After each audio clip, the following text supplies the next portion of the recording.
Alors je vais profiter de l'impression pour vous mentionner quelques détails. Un exemple ici là, d'impression large à grande surface. Alors ça fait presque la totalité là, de la largeur de la zone d'impression. Alors il y a quelques petits défauts. Là. Il y avait des dédoublements ici qui ressemblent à ce qu'on retrouve un peu ici. Voilà, maintenant je travaille là, à corriger la configuration de l'imprimante. Pour commencer, les moteurs de déplacement étaient réglés à 0,7 volts et c'est ce qui causait là, un décalage ici lorsque des mouvements comme on voit là quand c'est saccadé très rapidement. Là. Alors ça crée un décalage sur une position des moteurs. En augmentant la puissance, ça a diminué.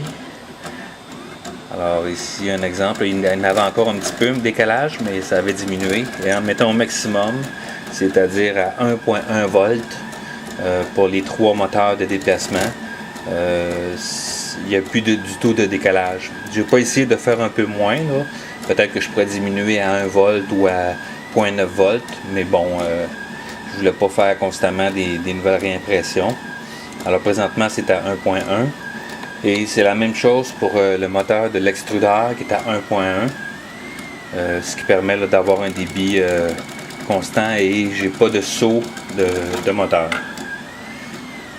Maintenant au début je me trouve à avoir coincé la nouvelle tête d'impression, c'est-à-dire la tête, la buse, le bloc chauffant, le radiateur était coincé par le petit radiateur qui maintient tout ça en place. Alors ça faisait une qualité très très moyenne, mais j'ai rapidement produit là, ces deux pièces-là pour avoir une fixation là, après le support de tête d'impression beaucoup plus stable. Alors ça c'est un double là, de remplacement au cas où j'en aurais besoin. Mais voilà, alors ça se trouve être simplement un collet là. Ça a été produit avec cette imprimante là.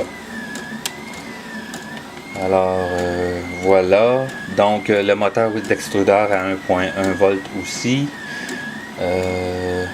J'ai dû recalibrer tout ça. La buse d'impression se trouve à être du 0.3 mm, donc j'ai dû reconfigurer. Donc on se trouve à on multiplie par 1.2 et on divise par 1.2 pour avoir la mesure de la hauteur de la couche d'impression et la largeur de la couche d'impression. Alors toujours multiplier par 1.2 et diviser par 1.2 pour avoir les valeurs à configurer dans l'imprimante. Quand j'ai des problèmes sur les grands objets à grande surface à imprimer, j'utilise cette colle-là que je passe là, sur la zone qui va être utilisée et ça fonctionne très très très bien. Et un gros avantage de ce genre de produit-là, ça se trouve à être soluble à l'eau. Alors on a juste à passer après ça sous le robinet et ça nettoie totalement la surface, ça devient une surface miroir. Alors une plaque de verre que j'ai ajoutée à l'imprimante, l'utilisation de ça et toutes mes impressions collent à date là, très bien. C'est ça. Il me reste énormément de peaufinage à faire au niveau des réglages, comme on peut voir ici, sur ce genre d'impression-là.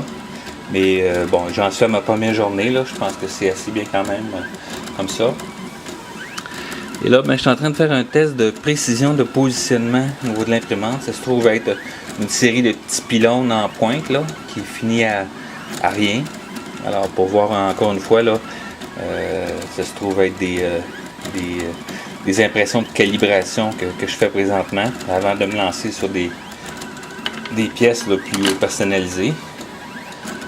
Alors voilà, ici c'est ma première impression. J'ai acheté cette imprimante-là le 24 septembre 2016. Je l'ai reçue plus d'un mois plus tard. Et depuis ce temps-là, je n'avais réussi à faire aucune bonne impression. Une des éléments en cause, là, ça se trouve être le pignon. Vous allez le voir sur une autre vidéo que j'ai faite. C'est le pignon de l'extrudeur, du moteur de l'extrudeur, qui est à changer, non pas la pince. La pince est suffisamment forte, celle qui est livrée d'origine, mais il faut simplement changer les pignons pour avoir des dents beaucoup plus grosses. Le pignon d'origine, les dents sont trop petites, alors ça gruge et ça n'a pas de force. Ça fait juste gruger, entamer le filament sans le faire avancer. Quand les dents sont plus grosses, il y a beaucoup plus de force qui est transférée au filament et ça règle une partie du problème. L'autre partie du problème qui est réglée, c'est que je démarre mon impression avec la température de buse pour la première couche à 230 degrés, la surface de la plaque à 70, vous avez pu le voir sur l'écran. Et après la première couche, je passe à 210 pour l'impression en PLA et à 60 pour la plaque. À date, ça me donne des résultats comme vous avez pu le voir. Maintenant, je suis ouvert à toutes les suggestions pour amélioration, paramétrage et tout ça. Voilà. Un commentaire en passant, c'est le fait d'avoir changé cette tête-là. Je me trouve à avoir une tête d'impression qui est beaucoup plus légère. Alors, je présume que dans certaines situations, je vais pouvoir jouer sur les paramètres de vitesse, mais j'en suis pas là. Mais si vous avez des suggestions, des conseils, je suis vraiment ouvert à toute suggestion. Alors, dans ce cas-ci, j'ai pas utilisé de colle, ce produit-là ici, là, sur la plaque d'impression, mais j'aurais peut-être dû parce que je crois voir qu'il y a un des petits coins qui se soulève. Mais bon, c'est terminé, là. Il n'y aura plus de couche qui va jusqu'à la base. C'est seulement que les pignons qui sont en train d'être imprimés. Alors, voilà. C'était mes commentaires pour mon déblocage d'impression. J'en profite pour vous montrer ça ici. Alors j'ai simplement recyclé là, un petit bout de forme qui venait là, avec la livraison de certaines pièces, que j'ai sculpté un peu avec l'X-Acto pour être capable de faire un support pour quand l'impression est terminée, je l'encastre en dessous et il y a un dégagement ici pour la tête d'impression pour pas qu'il y ait de contact et qu'il y ait un bon dégagement. Mais ce côté-là ici, ce côté-là, ça se trouve à s'encastrer dans le contour du support de la tête d'impression. Et ça me permet de protéger la tête elle-même et de protéger la plaque de verre quand je fais des manipulations ou des déplacements de l'imprimante. Voilà. Alors, je vous laisse regarder l'impression jusqu'à la fin. Il en reste à peu près pour 7 minutes. Voilà.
En attendant la fin d'impression, simplement vous montrer ici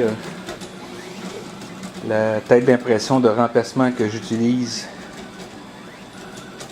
pour la tête d'impression. Alors, c'est pas du haut de gamme, mais bon, c'est ce qu'à l'époque je me suis procuré. J'avais ça en attente parce que je prévois construire éventuellement ma propre imprimante 3D Delta. Alors, j'avais commandé ça en commandant d'autres pièces en prévision de mes tests de ma propre conception, mais j'ai dû l'utiliser plus tôt que prévu. Alors, les numéros de pièces, voilà, le produit ID. C'est pas un très bon distributeur. Leur livraison, c'est laborieux, un service uniquement en anglais. Je vous rappelle que je suis francophone unilingue. Alors pour moi, l'anglais, c'est toujours très difficile et pénible.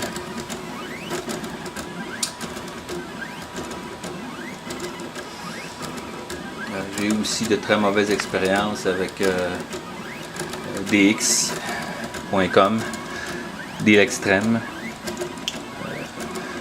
Les prix sont très bas, mais c'est ça, la qualité et les délais de livraison sont vraiment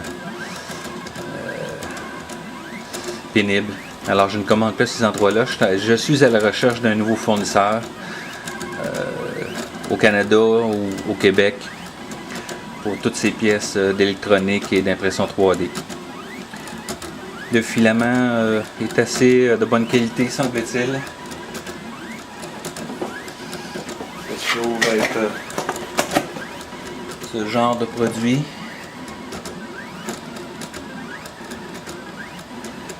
Alors, pour les prix au Canada, c'est une compagnie qui offre des prix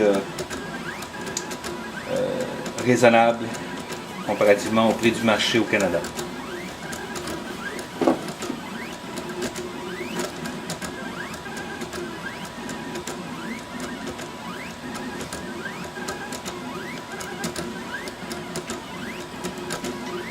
Une autre pièce qui a été changée sur l'imprimante que je vais vous montrer.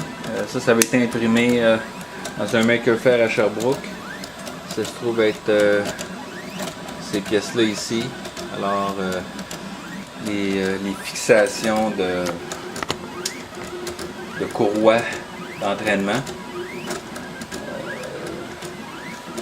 On trouve là, sur Thingiver's, je crois, quelque chose comme ça. Alors, très très efficace. Je préfère ça de loin que la petite pièce de métal qui était à l'origine et qu'on devait percer les courroies et les visser. Alors, c'était très imprécis. Ça, c'est vraiment là une perle, simplicité, perfection.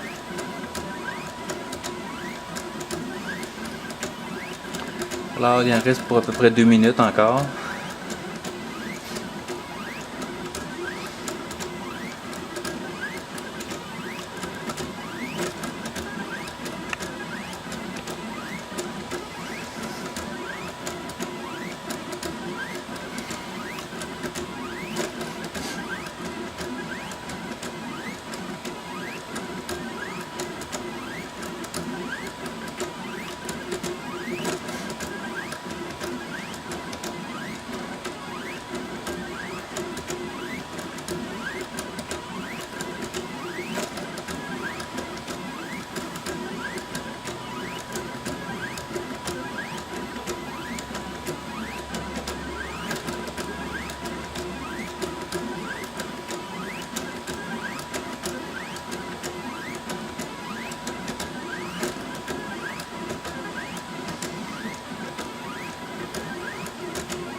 Il y a pas mal de cheveux d'ange, mais c'est pas si pire là, les pointes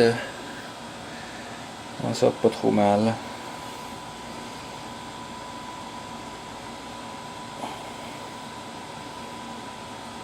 Voilà. Alors, impression directement sur la plaque de verre, sans colle.